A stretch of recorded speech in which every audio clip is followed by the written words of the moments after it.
There seems to be an emerging consensus that one of the key ways to alleviate poverty worldwide is through the empowerment of women. Anywhere there's poverty, if you give women education, if you give them access to loans to start their own businesses, and most importantly, if you give them freedom from the tyranny of unwanted fertility, if you give them reproductive choice, this will uplift the entire society you're living in. And with these empowered women, they can achieve their professional goals. They can become Supreme Court justices, they can become glassblowers, they can become secretaries of state. This is all possible, and it is happening worldwide. Some countries are a little bit further ahead than other countries. Some countries are still trying to get driver's licenses for women, but in general, there is this whole movement, and it's happening worldwide. So where does all this female empowerment, we're in a room full of empowered females right here, where does all this female empowerment leave men? Well, some people in the media believe that it leaves us profoundly disempowered. I like to think of us as differently empowered, but here's Newsweek proclaiming that the traditional male is an endangered species. Here is The Atlantic saying it's the end of men.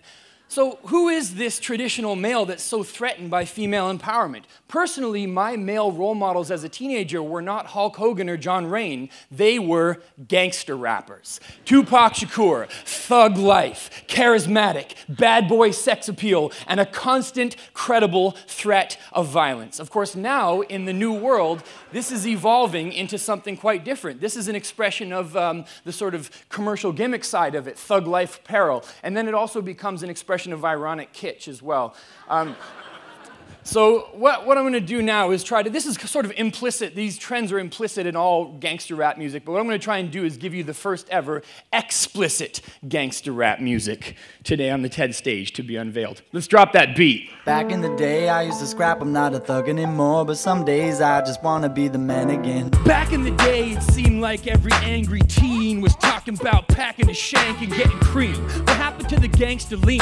Eric B. and Rakim said what happened to peace. Now they asking what happened to strength. Oh, the women want girth now? Huh? What happened to length? Sperm count going down, so we packing some blanks. And they laughing all the way to the bank.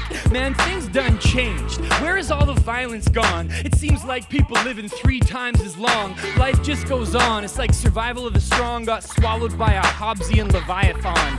And why not? It's okay. I ain't trying to abolish it. Women dominate men in college. I acknowledge it. So next they're gonna take over science and politics and business. But I guess I'm just kind of nostalgic. I mean, at least fighting men know who they are. You meet a soldier, he can show you some scars. But muscle can't win a contest over some jobs. So now we're just good for opening jars. Back in the day, I used to scrap, I'm not a thug anymore, but some days I just want to be the man again. Back in the day, I used to scrap, I'm not a thug anymore, but some days I just want to be the man Man, again. what a waste of upper body strength this is. I could dangle it for women like I'm anglerfishing. I got a voice full of bass, listen, ain't it pimpin'? But it came from male-on-male competition, and I'm afraid that's a thing of the past. I mean, things fall apart, don't be thinking they last, but I keep looking for some answers when I listen to rap, like digging for the missing link in the grass. So where the gangsters at? The males baring their teeth, staring at weak opponents like I dare you to speak. The menace to societies and American me's, not these wealthy, frail, weak self-parodies. I mean, things done changed. Can you believe it? Even the frickin' crime rate seems to be dipping. And some people give police credit, but I'm with Stephen Levitt. High-risk fetuses are being rejected now that females get to control their own fertility.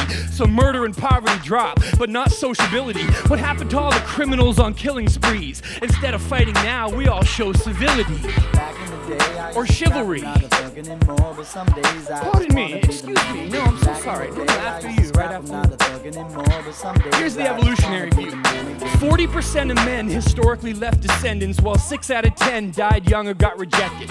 Big winners and big losers. But women had it different. 8 out of 10 of them had children who had children, and you wonder why we're so obsessed with competition. Homo sapien males, yeah, blazing a trail, making amazing creative displays and chasing tail that lasts an extra decade when it's gray and frail.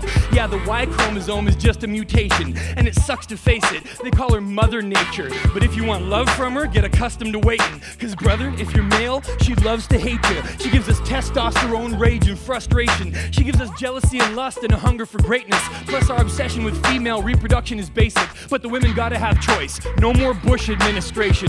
Times change. This ain't the Pleistocene. Feminism and civil rights have arrived on the scene, and not every guy is keen to let the violence be. I'm just trying to tame the beast inside of me.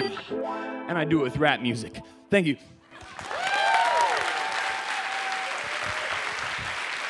All right, so we have a culture of empowered females. What are the consequences of all this reproductive choice? With great power comes great responsibility. In the natural world, female reproductive choice usually leads to ornamentation, to nature's bling, to the peacock's tail, to the bowerbird, right?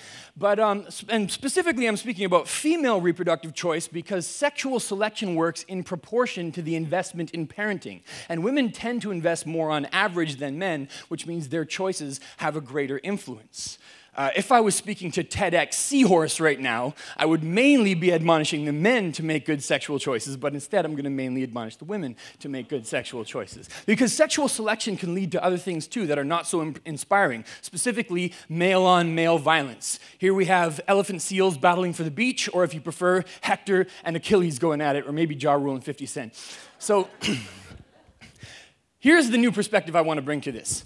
Sexual selection as a political force. I was inspired to think about this by the play Lysistrata by the poet Aristophanes. It's about Greek women who conspire together to deny men sex completely until they end the Peloponnesian War, and they're successful. They create peace with their female mate choices, right? So, interesting thing here is that Lysistrata was actually first performed in Athens in 411 BC, which means this year represents the 2400th anniversary of this concept of sexual selection as a political force. So to honor Lysistrata and this entire concept I'm trying to weave together, I would like to present my new rap song for you. It's a political anthem. I call it, Don't Sleep with Mean People.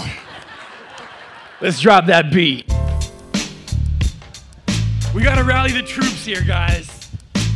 Yes, we can. Sexual selection is twisted, it's not balanced. It gives us the best of our gifts and odd talents. Anything that's useless for survival like music. Anything attractive that charms and seduces like language usage. My vocab is so fab, I spin a web with it. In the center is my gonads. It's nothing but a mating dance. I can't admit it, but I can't escape it. No chance, I'm locked in it like a tree, deep rooted. So people see through it. I'm a freak by nature, thanks to evolution. But so are you. The relevant dramas that you're going through, sexual selection selected them too. So if you feel the hormone rush, testify. Try to see things objectively, but don't objectify. It's the eyes, they can't take the pressure. They try to stare at your breast, but I can make an effort. The hours pass, my power's sapped. I can't choose an oblong physique over an hourglass. So maybe you feel like mean includes B. You can't choose what to want, but you can choose what to eat. Don't sleep with mean people, that's the anthem. Please think about your granddaughters and grandsons. Don't sleep with mean people, pretty and handsome. Mean people hold the gene pool for ransom. Don't sleep with mean people, that's the anthem. Please don't reward your kid for throwing tantrums. Don't sleep with mean people, pretty and handsome. If you want to take the pledge, get your hands up. So what if we really did it? This silly business, I mean use sex appeal to make a real difference, like a field mission, to seek and enjoy. It's gotta be the most powerful tool that we can employ. We don't need Freud. Darwin has the answers. Sexual selection can enhance us. Let's make a competition out of altruism. If someone gives enough to charity, you better frolic with them. Generosity should be rewarded, and celibacy enforced on those who try to keep and hoard it. Of course, I'm speaking mostly to women, because when it comes to reproduction, you control the system. Men have a supporting role to play, but best believe where you lead, we'll follow with no complaint. It's time for a gender-based intifada. Aristophanes got it right with Lysistrata. More than 2 millennia ago, the women in the know realized that it's a lie that men are in control. So ladies, please, every time you fornicate, just keep in mind, the future is yours to shape. Don't sleep with mean people, that's the anthem. Please, think about your granddaughters and grandsons. Don't sleep with mean people, that's right, y'all. If you want to take the pledge, get your hands up. When I say don't sleep with, you say mean people. Come on, don't sleep with? Say it loud, don't sleep with? Who are you not gonna sleep with? Thank you very much.